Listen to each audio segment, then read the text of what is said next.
Myanmar has allowed travellers to pass through 4 Thai-Myanmar border checkpoints after the government has amended its list of restricted areas following an improvement in rules of law and stability in the country. Local authorities have received instructions to allow Thai citizens and foreign tourists to pass through all 4 border checkpoints. Myanmar citizens with visas and passports are allowed to visit Thailand through the border crossings. To officially welcome tourists, officials attended ceremonies of the 4 border passes Tachilik Mei Sai, Kautung Ranong, Miyawadi Mei Sot and Tiki Sunaron. Myanmar's Ministry of Home Affairs says the order is meant to provide better service to tourists crossing the Myanmar-Thai border. Thai nationals and foreign visitors with passports and entry visas will be allowed to visit Myanmar, except restricted areas under security reason, and to depart from any official exits. The official order was made for greater job creation in trading, tourism, and hospitality sectors. Thai business communities in the border towns have responded positively with the decision. A businessman in Mae Sot said now they can travel to destinations within 200 kilometers from Miyawadi. This decision will greatly help spur trade and investment and facilitate economic cooperation under the Asean Economic Community Framework.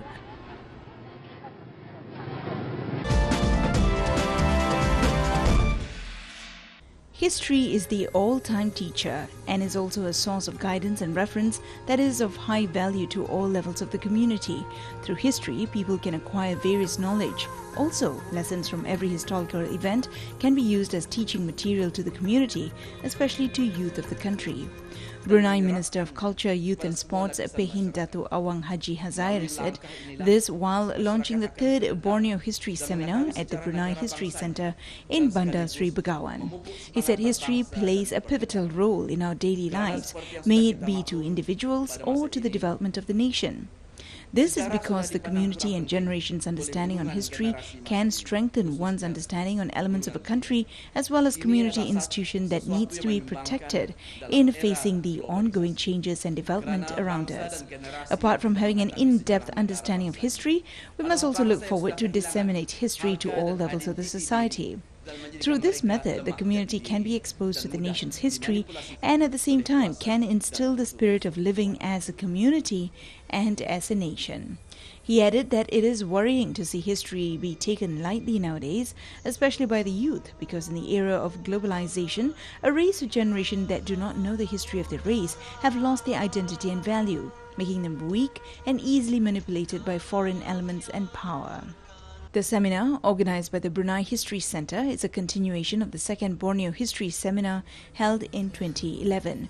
With the theme of Malay governments and its relation to the Brunei Sultanate, it is aimed at forging closer cooperation that has long been established in knowledge and experience sharing of local and international history in the context of education and research in the history of Malay governments, and to update research records to plan for future research strategies.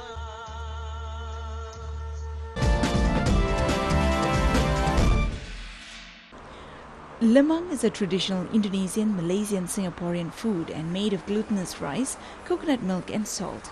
It is cooked in a hollowed bamboo stick lined with banana leaves in order to prevent the rice from sticking to the bamboo. The cooking method using bamboo container is popular in Malay archipelago.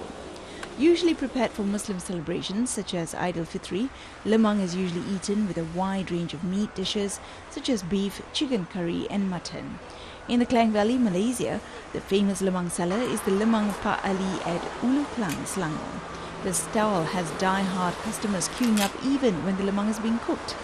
Stall owner Muhammad Ramli Abdul Rasib, who is fondly referred to as Pak Ali, is the founder of the business. Pak Ali, 71, who gets his supply of bamboo and leaves from Pahang, has been selling lemang for almost 3 decades, since 1984. He is popularly known as the Lord of the Lemang among Malaysians. Traditional method of cooking the lemang over firewood is best preferred to maintain its original taste and flavour. On average, about 1,000 to 2,000 sticks of lemang are prepared. It takes about 8 men to cook the lemang. The glutinous rice is usually soaked for 15 to 20 minutes before being drained and being put into the bamboo laced with banana leaf. Coconut milk with a bit of salt is added, making it rich, creamy and tasty. The bamboo is then placed slightly slanted on a small fire with the opening facing upwards. The bamboo tube should be turned regularly in order to cook evenly. It takes about 1 to 2 hours for lemang to be fully cooked. One needs the skills and patience to master the art, especially enduring the heat of a fire. Each lemang is sold according to the size of the bamboo stick, ranging from $2 to $5, or that's 8 ringgit to 16. Apart from selling lemang, the Pak Ali stall also sells raya cookies, traditional ketupat, lontong, chicken and beef rendang, as well as serunding. Its customers are mainly from the Klang Valley area, but there are also some customers from other districts and states. The stall usually operates from 9 a.m. to 11 p.m. weekly. During the festive season, it would operate 24 hours. Pak Ali, when asked about the secret ingredient to make delicious lemang, said that the original recipes had been passed down from generation to generation.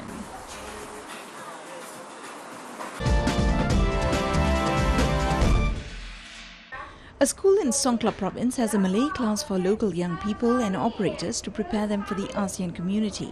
The course is implemented at the Ban Nam Krachai school. It comprises 15 hours of Malay language teaching. Students learn 3 hours per day on Saturdays and Sundays. The class does not focus on the grammar but is aimed at enabling learners to communicate with those who speak Malay.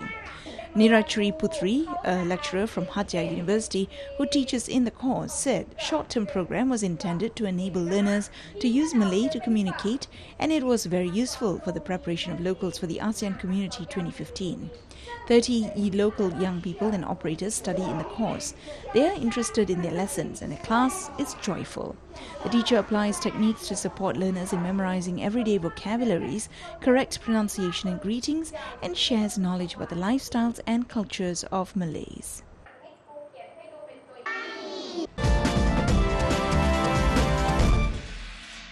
The Thai resort city of Pattaya is well known for its lively nightlife, but away from the buzz of the bars and the dance venues, the extraordinary Sanctuary of Truth is being built to help you get in touch with your inner self.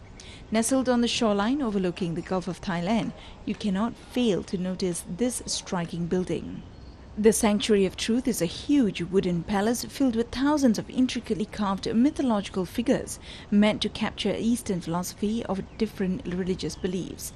The unfinished structure, covering an area of 3,200 square meters, was built in 1981 by Lek Viriyapant, the late Thai tycoon who made his riches in insurance, automobile imports and banking. Lake wanted to contribute to the preservation of art and Eastern philosophy, a mission which inspired him to build the sanctuary. At first glance, the palace looks like an ancient temple.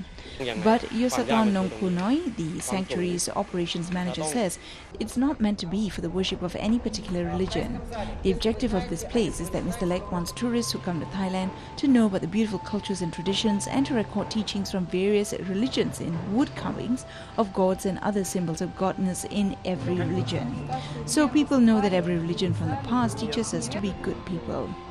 Covering the structure are thousands of carved wooden figures made from several varieties of wood, such as rosewood and ironwood imported from Myanmar, Cambodia and Laos.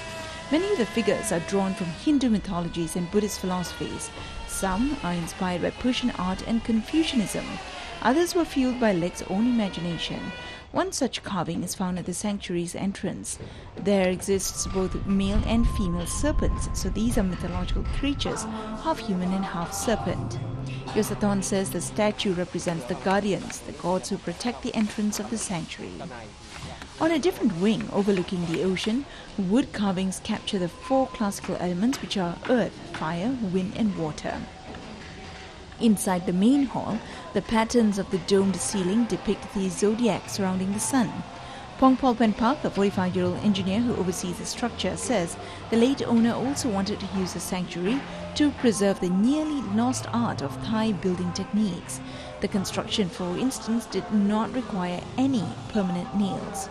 Instead, workers joined pieces of wood together with different shapes and forms of wooden dowels. Pongpol said the biggest challenge is how to bring the large pieces up to install in high places and how to do it safely. Another thing is we have tourists visiting while we are still constructing, so we ask that visitors to at least wear helmets. The challenge is how to bring big pieces up and hold them up.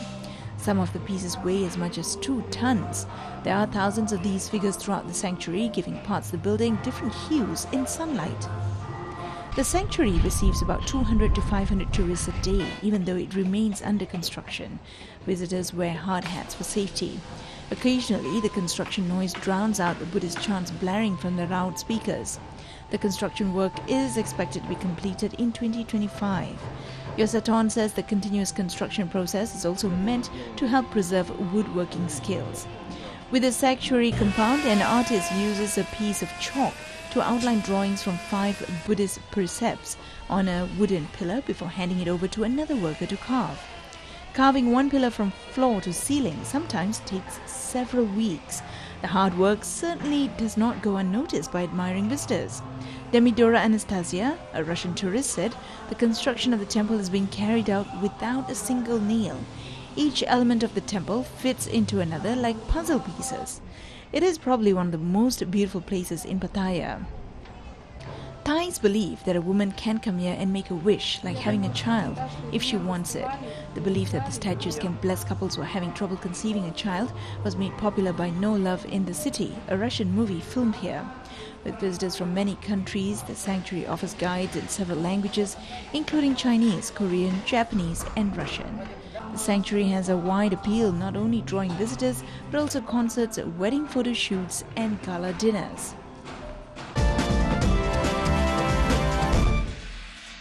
Singapore's demand for water is set to double in 50 years with population and economic growth. That's according to National Water Agency (PUB). And the non-domestic sector, that's anything outside the homes, may take as much as 70% of this increased demand for water. We have to all do our part to conserve water. Achieving a sustainable level of water consumption requires our joint commitment, whether as individual, households, or industries.